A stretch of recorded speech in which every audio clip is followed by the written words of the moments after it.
Welcome to the Rim Break Rodeo. We hope this video helps. In this video, I will explain how to make beef galbi, a truly delicious Korean barbecue dish. We will start by selecting the perfect cut of beef, then move on to crafting an authentic, flavorful marinade. Next, I will guide you through the marinating process, ensuring maximum tenderness and taste. Finally, we will cover the best techniques for grilling your galbi to perfection, ready to enjoy with family and friends. Let's get cooking. For the best galbi, select bone-in beef short ribs, specifically flanken cut, which are about 1/2 inch thick. This cut ensures even cooking and a great texture. After selecting your ribs, score them lightly on both sides. This helps the marinade infuse deeply into the meat. Next, rinse the ribs under cold water to remove any bone fragments, then pat them completely dry.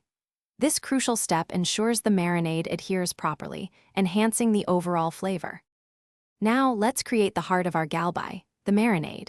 In a large bowl, combine 1/2 cup of soy sauce, 1/4 cup of sugar, and 2 tablespoons of sesame oil. Next, add 2 tablespoons of freshly minced garlic, 1 tablespoon of grated ginger, and 1/4 cup of mirin.